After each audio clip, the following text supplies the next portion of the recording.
Hi everyone, welcome back to my channel.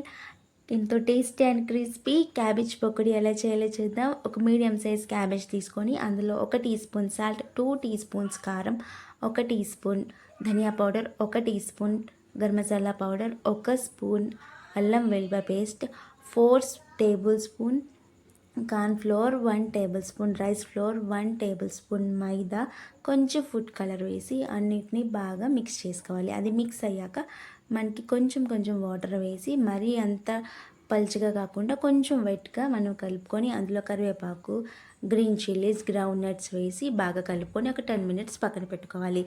ఇప్పుడు కడాయిలో deep ఫ్రైకి సరిపడా ఆయిల్ వేసి మనం ముందుగా రెడీ చేసుకున్న క్యాబేజ్ని కూడా అందులో వేసి బాగా మంచిగా కలర్ వచ్చేంత వరకు ఫ్రై చేసుకోవాలి.